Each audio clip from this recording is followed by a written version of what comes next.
Bonsoir, Paris. Alors, on va lire Les dangers de fumer au lit, traduit de l'espagnol d'Argentine par Anne Plantagenet. Mais par contre, c'est de Mariana Enriquez. Voilà. Alors, ma grand-mère n'aimait pas la pluie et avant l'arrivée des premières gouttes, lorsque le ciel s'assombrissait, elle allait dans l'arrière-cour avec des bouteilles qu'elle enterrait à moitié, goulot vers le bas. Je la suivais et lui demandais: Grand-mère, pourquoi tu n'aimes pas la pluie? Pourquoi tu ne l'aimes pas? Mais elle, rien, évasive, pelle à la main, fronçant un nez pour sentir l'humidité dans l'air. Si finalement il pleuvait, bruine ou orage, elle fermait portes et fenêtres et montait le son de la télé pour couvrir le bruit de l'eau et du vent. La maison avait un toit en tôle, et si l'averse tombait au moment de sa série préférée Combat, il n'y avait plus rien à en tirer. Elle était éperdument amoureuse de Vic Morrow. Moi, j'adorais la pluie. Elle ramollissait la terre sèche et je pouvais ainsi m'adonner à ma manie de creuser. Le nombre de trous, j'utilisais la même pelle que ma grand-mère, toute petite, comme une pelle de plage pour enfants, mais en métal de bois, pas en plastique. Au fond de la terre, il y avait des morceaux de bouteilles en verre verte. Au bord, tellement polis qu'ils n'étaient plus coupants. De douces pierres qui ressemblaient à des galets de jardin ou de plage. Pour quelle raison étaient-ils enterrés chez moi? Quelqu'un avait dû les enfouir là. Un jour, j'ai trouvé une pierre ovale, de la et de la couleur d'un cafard, mais sans pattes ni antennes. Elle était lisse d'un côté et sur l'autre il y avait des encoches qui formaient clairement les traits d'un visage souriant. Je l'ai montré à mon père, surexcité car je pensais avoir découvert une relique, et il m'a dit que les entailles dessinaient un visage par hasard. Mon père n'était jamais enthousiaste. J'ai trouvé des dés noirs dont les points blancs étaient devenus presque invisibles, et aussi des bouts de verre dépolis, vert pomme et turquoise. Ma grand-mère s'est souvenue qu'ils provenaient d'une vieille porte. Je jouais également avec des vers de terre que je coupais en tout petits morceaux. Je détestais voir leur, leur corps sectionné se tortiller avant de continuer d'avancer. Je me disais que si je coupais bien le verre, comme un oignon sans laisser aucun contact entre les animaux, ils n'arriveraient pas à se reconstituer. Je n'ai jamais aimé les bestioles. J'ai trouvé les os après un orage qui a transformé le carré de jardin du fond en une mare de boue. Je les ai mis dans le seau qui me servait à transporter mes trésors jusqu'au robinet de la cour, où je les lavais. Petite pause, on va dire bonjour à Claude. Bonjour. Je les ai montrés à mon père. Il a dit que c'était des os de poulet, ou peut-être de travers de porc, ou encore d'animaux de compagnie morts depuis belle lurette qu'il avait dû enterrer là. Des chiens ou des chats? Il a insisté avec les poulets, parce qu'avant, dans l'arrière-cour, quand il était petit, ma grand-mère avait un poulailler. L'explication m'a semblé plausible jusqu'à ce que ma grand-mère voie les os et s'arrache les cheveux en criant Angelita, Angelita. Mais l'esclandre n'a pas duré longtemps à cause de mon père. Il tolérait les superstitions, comme il disait, de ma grand-mère, seulement si elle se maîtrisait.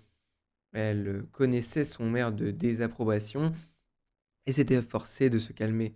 Elle a voulu examiner les os. Je les lui ai donnés. Puis elle m'a ordonné d'aller au lit. J'étais un peu en colère, je ne comprenais pas pourquoi j'étais puni.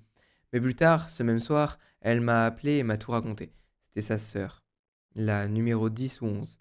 Ma grand-mère n'était pas très sûre. À l'époque, on ne prêtait pas autant attention aux enfants. Elle était morte quelques mois après sa naissance, de fièvre, de diarrhée.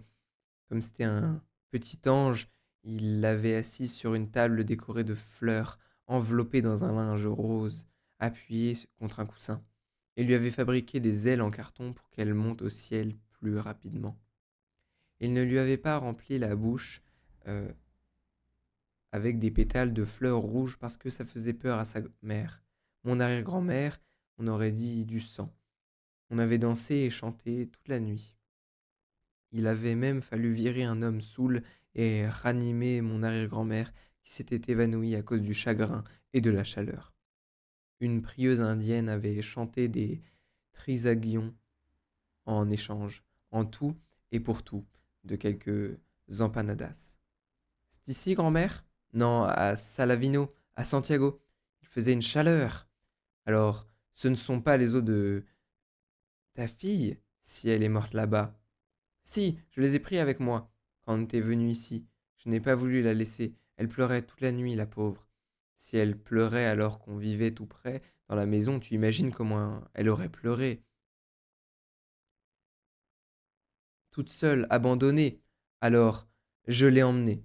Ce n'était plus que de petits os. Je l'ai mise dans un sac et je l'ai enterrée ici, dans l'arrière-cour. Ton grand-père ne l'a jamais su, ni ton arrière-grand-mère. Personne. C'est que j'étais la seule à l'entendre pleurer.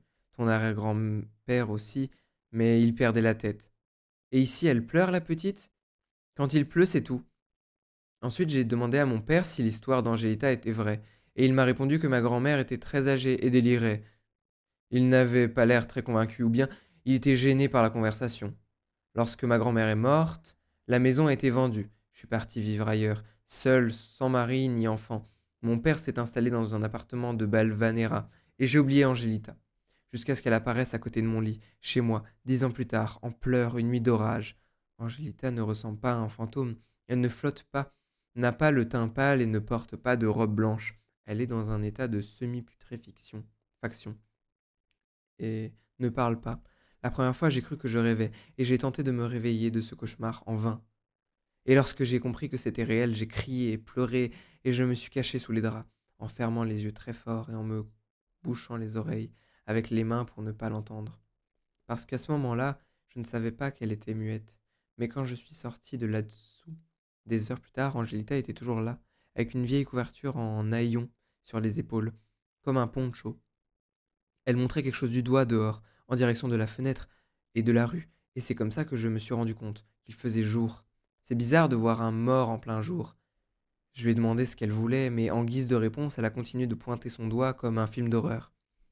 Je me suis levé et j'ai couru dans la cuisine, chercher les gants que j'utilisais pour faire la vaisselle. Angélita m'a suivi, juste un premier échantillon de son caractère quémandeur. Ça ne m'a pas intimidé. Avec les gants, j'ai attrapé son petit cou et j'ai serré. Ce n'est pas très cohérent d'essayer d'étrangler un mort, mais on ne peut pas être désespéré et raisonnable en même temps. Je ne l'ai même pas fait tousser, je me suis simplement retrouvé avec des bouts de chair en décomposition entre mes doigts, gantés, et sa trachée est apparue.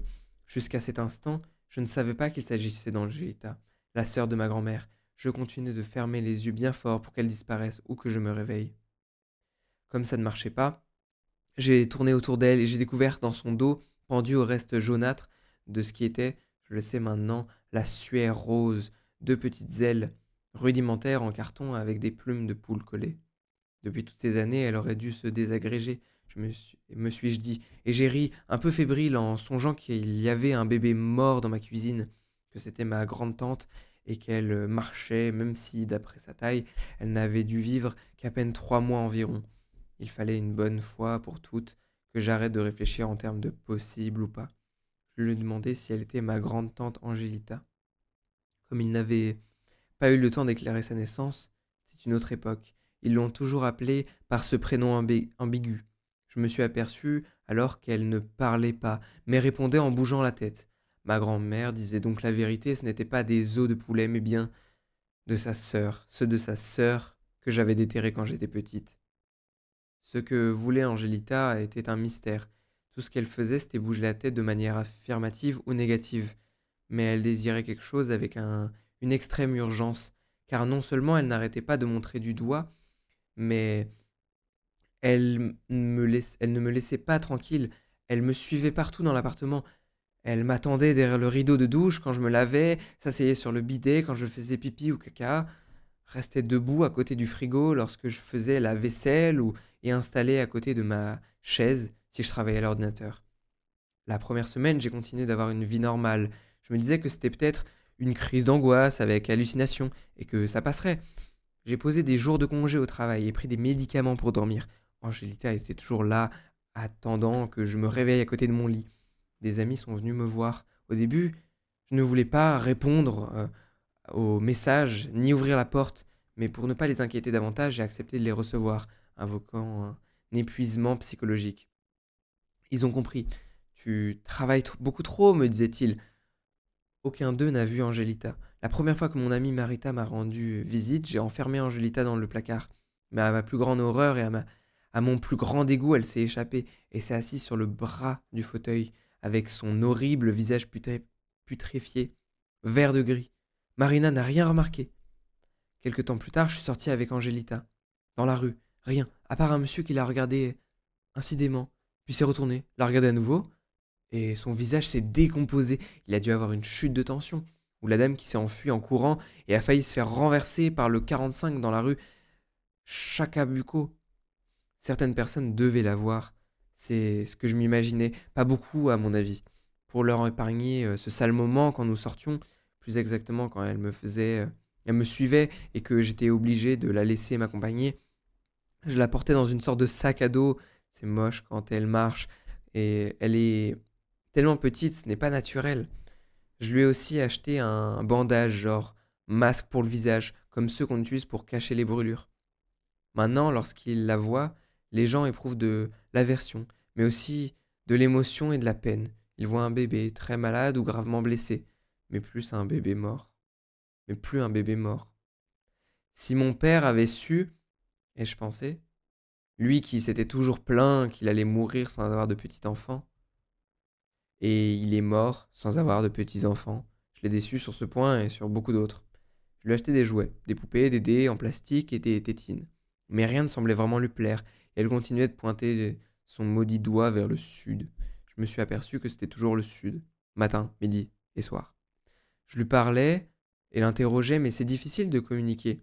C'était difficile de communiquer. Jusqu'au matin où elle a surgi avec une photo de la maison de mon enfance. La maison où j'avais trouvé ces petits os dans l'arrière-cour. Elle l'avait prise dans la boîte où je range mes photos. Répugnant! Et elle avait sali toutes les autres avec sa peau putréfiée qui se décompose, des taches humides et poisseuses. À présent, elle montrait la maison du doigt avec beaucoup d'insistance. Tu veux aller là-bas lui ai-je demandé, et elle m'a dit oui. Je lui ai expliqué que la maison n'était plus à nous. Nous l'avions vendue, mais elle a continué de faire oui de la tête. Je l'ai mise dans le sac à dos avec son masque sur le visage, et on a pris le 15 jusqu'à Avellaneda. Pendant les voyages, elle ne regarde pas par la fenêtre, elle ne regarde pas non plus les gens, ne se divertit avec rien, accorde aussi peu d'importance au monde extérieur qu'aux jouets. Je l'ai assise sur mes genoux pour qu'elle soit bien, même si j'ignore si elle peut être bien. Si cela signifie quelque chose pour elle, je ne sais même pas ce qu'elle ressent, je sais uniquement qu'elle n'est pas méchante. J'ai eu peur d'elle au début, mais ça fait un moment que ce n'est plus le cas. Nous sommes arrivés à mon ancienne maison vers 4h30 de l'après-midi. Comme d'habitude, en été, il y avait une forte odeur d'humidité et d'essence, avenue Mitre, mélangée à la puanteur des poubelles.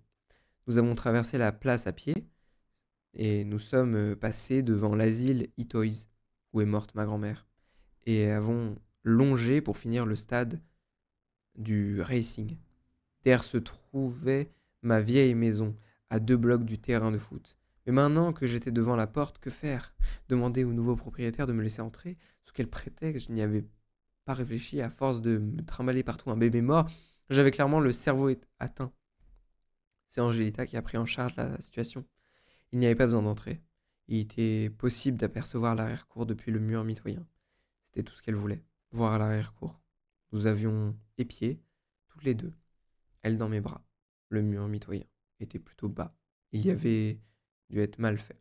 À la place de l'ancien carré de jardin, il y avait une piscine en plastique bleu, encastrée dans un trou au sol. Il avait évidemment fallu enlever toute la terre pour creuser le trou et par conséquent jeter les os d'Angelita. Allez savoir où? On les avait déplacés, ils étaient perdus. J'ai eu de la peine pour elle, pauvre petite, je lui ai dit que j'étais désolé, je pouvais rien faire. Je lui ai même dit que je regrettais de ne pas avoir exhumé ses os une nouvelle fois quand la maison avait été vendue pour les enterrer dans un lieu tranquille ou près de la famille si c'était ce qui lui plaisait. J'aurais pu si facilement les mettre dans une boîte ou dans un vase et les apporter chez moi. Je me sentais mal vis-à-vis d'elle et je l'ai priée de me pardonner. Angelita a hoché la tête. J'ai compris qu'elle acceptait mes excuses. Je lui ai demandé si elle était apaisée. Désormais, si elle, elle allait partir et me laisser seule. Elle a fait non. Ok, ai-je réagi. Et comme je n'ai pas beaucoup aimé sa réponse, j'ai remarqué rapidement jusqu'à l'arrêt du 15, l'obligeant à courir derrière moi avec ses pieds nus, tellement décharnés qu'on pouvait voir ses petits sauts blancs.